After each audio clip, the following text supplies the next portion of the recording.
everyone. This is Caroline. Nice to be with you again, bringing you another one of our amazing, fantastic, beautiful, outstanding, any other adjective that I can add to it, ladies living abroad. I'm especially excited because we are getting to visit the country of Colombia. And I have the beautiful Monica McCoy with me today. Thank you so much, Monica, for chatting with me. I appreciate it. So, Monica, where are you from originally? I'm originally born and raised in the county of Dade. I'm from Miami, Florida. I lived there for my entire life, minus 5 years. After Miami, I lived in Atlanta for 5 years. So you're a flat girl. Florida girl. So how long? So you're in Colombia, in Medellin. How long have you been there? I've been here since March of 2019. So I've been here, for a year and a few months. Now for the record, I did go back to the U.S. for 2 months last year. That was for the months of September and October, and then I returned back to Colombia in November of 2019, and I've been here ever since. And what took you there? Did you leave straight from Miami there, or had you been traveling? Was that your first stop?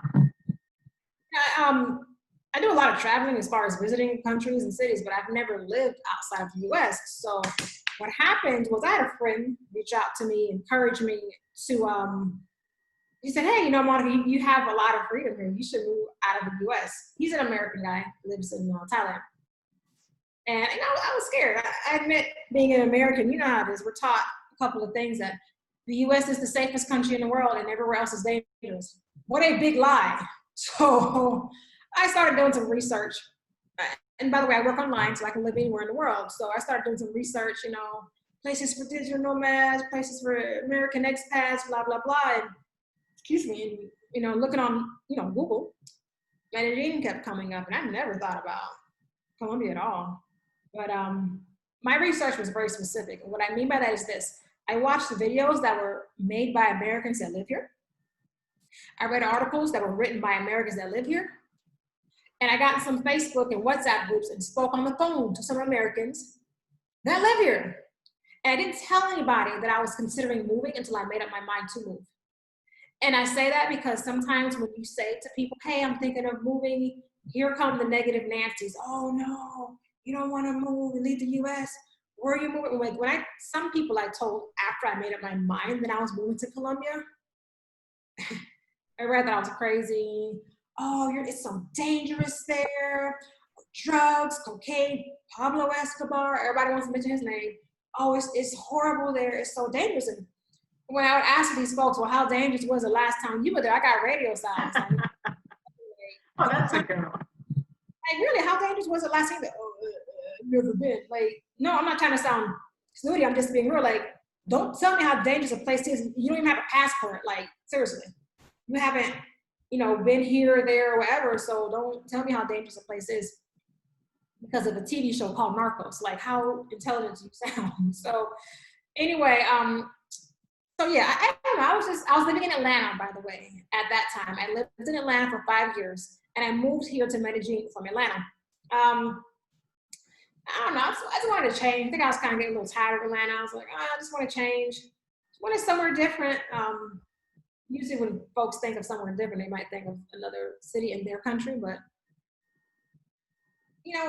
things that attracted me here, the weather. Medellin is known as the city of eternal spring. In Spanish, la ciudad de primavera eterna, because it's spring-like weather all year round. Like, literally. It's not too hot. Yes, I'm closer to the equator than if I lived in the US, but because Medellin is in a valley, the climate's just different here. So we get hot weather, but it's not scorching hot. As a matter of fact, my apartment, as well as many others, doesn't even have an AC in it. I use the windows. I open my windows, my sliding glass door. That's how I get my air. Even at night, like sometimes at night, I'm under the covers shivering because it's cold. I'm like, gosh, dang. So yeah, the weather, the prices. Of course, me being from the US, I'm leveraging the US dollar. I get paid in US dollars and I spend in Colombian pesos. Right now, about 3,800 Colombian pesos equal $1 US. Normally, it's around 3,000 pesos, but because of the coronavirus situation, I've seen it go as high as 41,000 pesos. 41,000 Colombian pesos equal $1 US. So that means I'm getting more peso for my buck, so to speak. So when you look at things like that, my dollar, or, it goes here, but dollar goes further here. Let's say an apartment. Let's say if you had a one-bedroom apartment in the U.S., it would be. Of course, I know it depends on the area, but let's say it's $1,000. My 3-bedroom apartment is way less than $1,000 a month. So it just goes to show you, you're getting more value, more for your money. You get more. The food's cheaper. That includes produce to buy and go out to restaurants. It's just, and I like to. They have a lot of street vendors. You have people. You live in Mexico, so you're walking down the street, aguacantes, like selling their produce like 5 in the damn morning, and stuff. So that's just part of Latin America. But yeah, I literally I had a conversation with someone from the States yesterday. No joke.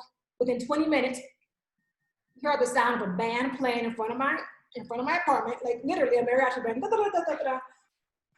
Dude screaming out, selling his aguacantes, bananos, papayas, and then you got the dudes doing the construction. So it's just like, that's just what it is. That's part of the culture. But the prices, and also it gave me a chance to improve my Spanish. That was not my initial goal when I got here, but I live here. I have to speak, think, and read in Spanish every day. This is a Spanish-speaking country. Please don't be one of those Americans. Oh no.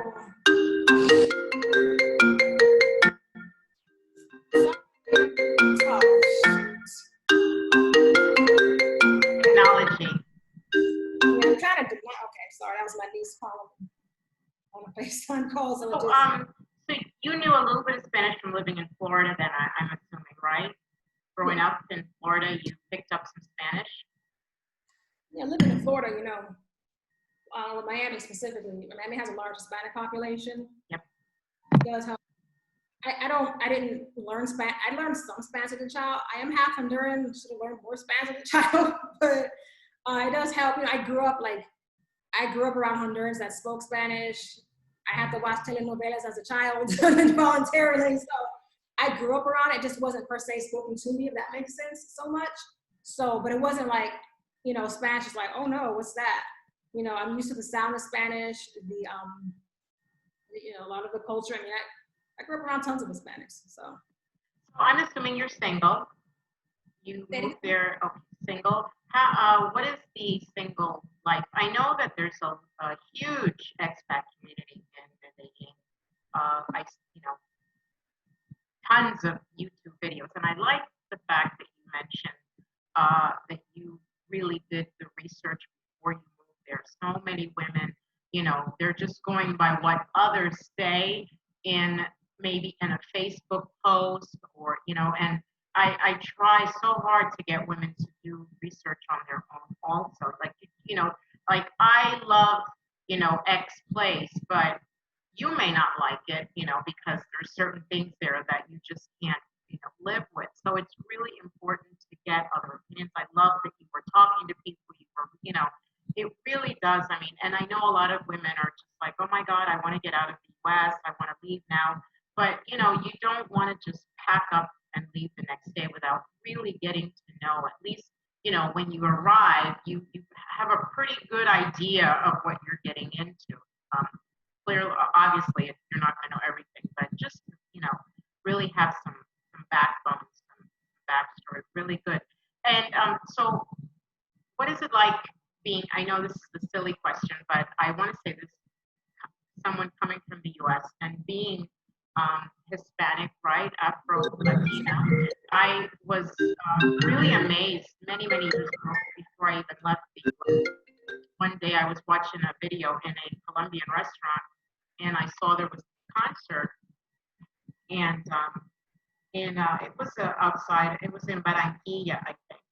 And I could not believe my eyes when I saw the amount of Black people. It was it was this huge field, and there were nothing but Black faces. Now, I knew that there were a lot of Blacks in Colombia, but just to see so many in one place at one time, I was totally floored. How has it been your integrating into Colombia? I mean, you just kind of blend right in I into didn't, Medellin. I didn't get the last part of your question. How's it been integrating into Colombia and what else? Yeah, but into Medellin, have you just, as a Black American woman, have you just been able to integrate? Was it easy to just show up, be there, and not have people say, oh, or look at you, or or you feel foreign? I guess is the right question. Do you feel like a foreigner, unless, of course, if someone talks to you and has a conversation with you, but just being yourself, walking around, shopping, doing whatever. Do you feel like a foreigner? I know I'm a foreigner here, but I don't have it like in the forefront of my mind when I'm in the store, at a restaurant, you're a foreigner, you're a foreigner. I'm just doing my thing. They know I'm a foreigner. I mean, even like on I have a Colombian ID. It's called a cedula. Even on that, it says like ID of extranjero, like a, ID of a foreigner. So, but so what I did, like I said, how I said I reached out to folks. There is an expat, there is a Black expat community here. Yeah, but other expats too, white expats, that's fine. But I reached out to folks. I found this restaurant through a group that is owned by an expat down here that a lot of expats go to. So they have like meetups once a week. You can go and just get information. We're eating, eat whatever, but you can go and get information. So I hooked up with this person who showed me around because this is my first time, like I said, ever living out of the U.S. Now you're the foreigner, okay? You're the foreigner in somebody else's country. So a lot of what you do when it comes to housing, places to shop, places to bank, it's gonna be through referrals. Referrals are key. Like you cannot, don't come into any country, oh, I'm gonna big bad, do it on my own. We're interdependent. Like you really realize when you're an immigrant in another country, how important, you should have realized it beforehand, but how important interdependence really is. Because the place that I live in now, somebody referred to me. The place that I lived in before, someone referred to me. The place that I just came and got some, I had to get some seamstress, somebody referred. So much of what I do, so many places and things I go, they're referrals. So that's why it's important to be plugged into the expat community. It's not to say you're going to get along with everybody, but you do make friends. I've met other expats here, young, old, Black, white, and it is great to see someone that looks like you, and also as if you're same culture. We all can share the same funny jokes. You say a little slang maybe, and they know what you're saying because they get it. But referrals are key. I'm not saying you got to take a referral to the bathroom, but referrals are key for a lot of stuff. I mean, so much of what I do here is referrals, meaning someone refers someone to me, or I refer someone to someone else. Sure. It's all networking. And what about residency? You have residency there? I do not. I have a student visa. Now, Colombia allows people, U.S. citizens, to stay in Colombia on a tourist visa for up to 6 months. Every country is different, so depending on how long you want to stay here, you check that out. I know some people where they'll come to Colombia for a total of 6 months in a year. So maybe they'll come stay for a month, leave a few months, come back, stay 2 more months, leave. It depends. A lot of folks do get a lot of expats get the pension visas where they're retired, so they have a pension. And that, from what I hear, is the easiest one. You're able, documentation. Look, I get this much a month. My pension, cool, you get a pension visa. I decided to get a student visa because when I came back to Colombia in November of 2019, last year, I was like, you know what? I think I can stay here longer. Obviously before I came back, I had that thought process, but I said, I think I can stay here longer. Let me go and get a student visa, because I had already, when I came back into Colombia, I literally had 21 more days on my tourist visa for the year. So I had to get this visa. I knew I was close. I didn't know how close I was. I had to get that visa together real quick. So, and even the school I went to, somebody referred me to, the visa agency I used, someone referred me to. So again, referrals are important. I have a student visa. Some folks I know living here have a work visa, like they work here. A lot of Americans that come here, they're teachers. They teach online, or they teach at a school. I know some ladies here, and a guy, some guys that do that. The pension visa, that's a lot of folks. Say if you're retired, a lot of folks are retired military, so they retire, got their pension.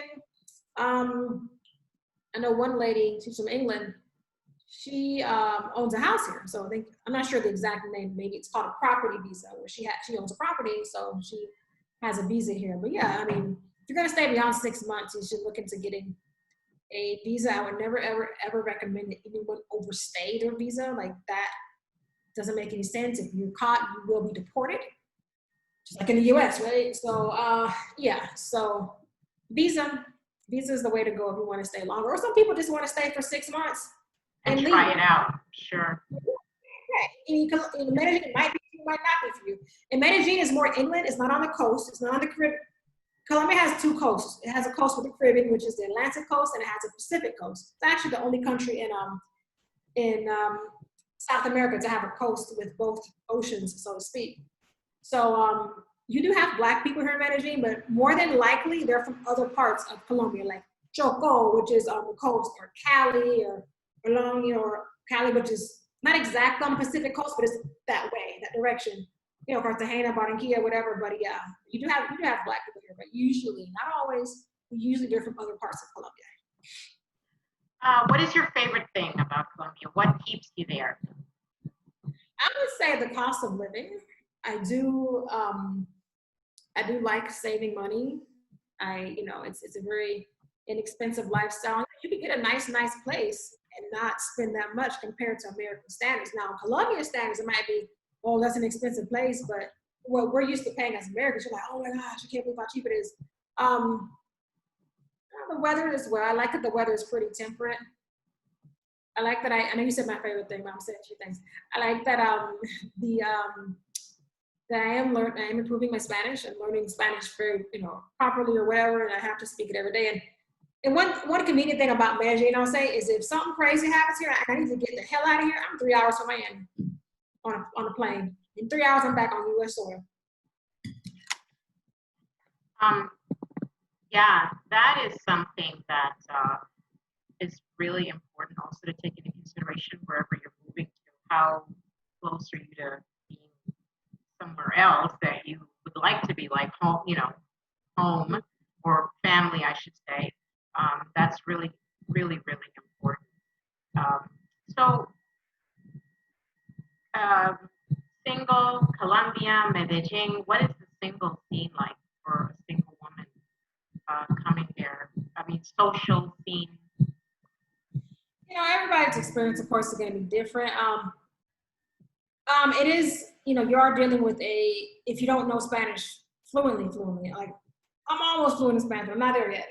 So, one thing you're having to consider is you're going to deal with a language barrier. Most Colombians do not speak English. Once again, this is a Spanish-speaking country. And I say that because I've had Americans be like, they speak English, right? I'm like, no, it's a Spanish-speaking country. Some Colombians do, but most do not.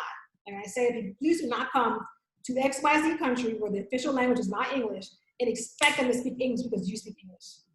If people do that, I think it's bizarre. Anyway, I've been on dates with, American guys of other nationalities, Colombian guys. I find, and this is my experience, I find that like a lot, I just say like the Black American guys. So that's who I've gone out with as far as Americans. Anyway, but yeah, so like a lot of them, I don't like to stereotype. Just a lot of them who live here. You have men of all nationalities that come out here, to visit and leave. But for men who live here, I don't know. I tend to see that they do. Colombian women are known as being very beautiful, which most of them are. I mean, the women here are very pretty. So they kind of tend to more like have a desire to date the Colombian women. Like I don't really find them as like looking for Black. I mean, you're not really going to leave the U.S. if you want a Black American woman. That doesn't make sense. So it's each their own. You can date who you want. I find like they're more like, some of them do. Some of them do date Black Colombian women, but I find a lot of them don't. And it's like, wow, they don't even look at the Black Colombian women. So it's not just us. But again, to each their own. You date who you want. Like I said, some of them are. I've been on some dates with some Black American guys. Some of them are open to dating us, but a lot of them are not. And, that's just what it is. Again, to each their own, date who you want. As far as the Colombian guys, I've been on some dates with some Colombian guys. I haven't had the best experience. I know some Black American women down here have told me, like they're just not attracted to Colombian guys, or, a couple of Colombian American women I know, their parents are born in Colombia, but they're raised in the U.S., have had experiences. They've told me, like, guys have like, kind of asked them for money, because the mindset here is when you are a foreigner, you're rich, period. And you know that living in Mexico. Oh, gringa, gringa. Like, as soon as you open your English speaking mouth, oh, they see dollar signs. That's men and women. That's just the culture. Everyone wants to come to America. They think the streets are painted with gold. No, it's not. Like, no, they're not. But, just, and and Colombians are very friendly people in general. Like, always will talk to you about this, that, and the other. Oh, where are you from? Oh, you're from the U.S. Oh, I would love to visit the U.S. one day. That's my dream. Everybody wants to go to the U.S. I would love to go to the United States. Like, everybody wants to go to the U.S. Of course. So Colombia, are you there for a minute? You gonna stay for a while, or are you gonna be traveling on? What are your plans? So my plan. Sorry, that was kind of rambling there. But my plan is to stay here for at least the rest of the year. I paid for a year of classes, so before the whole coronavirus situation, my goal was to stay here for 2020 anyway. My student visa ends in November of this year, so I might extend it for another, another 6 months, but I won't be officially finished with classes by then. They should give me another extension. And if they don't, I can just use my tourist visa to stay for for like half of 2021, and then after that, I don't know. I figure maybe I can bop around Latin America and improve my Spanish. That, it helps living in a Spanish-speaking country.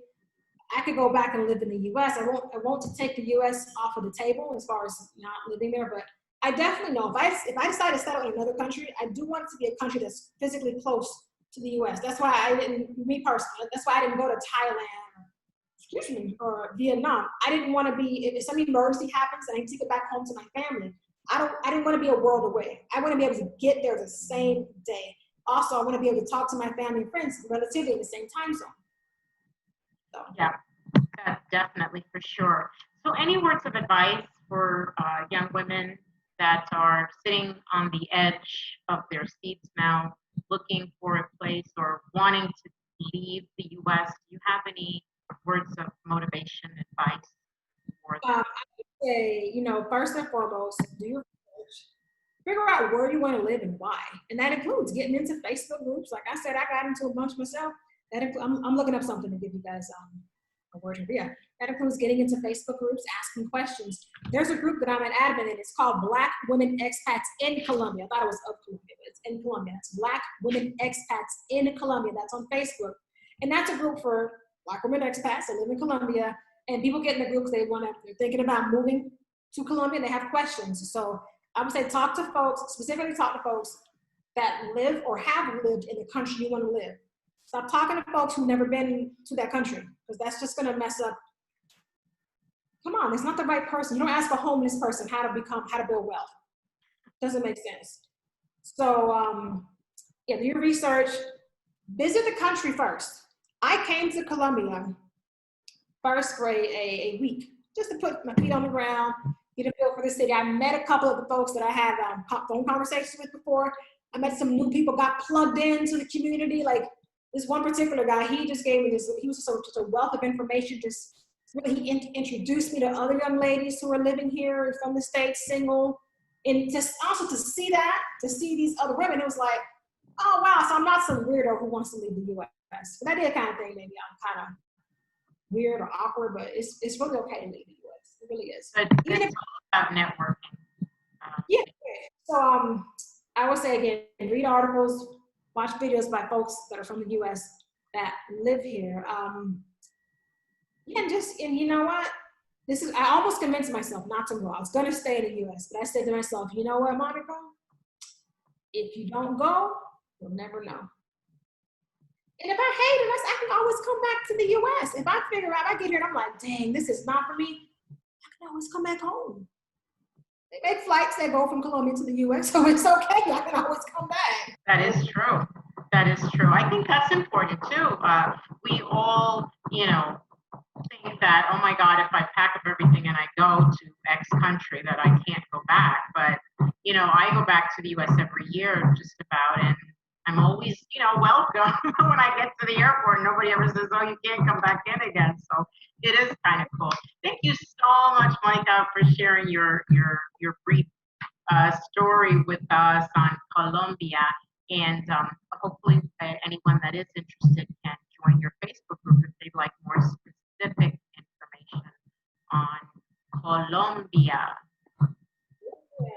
Yeah, I've definitely been noticing in the group is an increase in the amount of women requesting to join the group. Like, I'm like, oh wow, like a lot of people are trying to leave the U.S. So lots of folks are trying to join the group because it's like, hey, people are considering moving to Colombia as well as other places. Thank you so much. Thanks for sharing your story. I really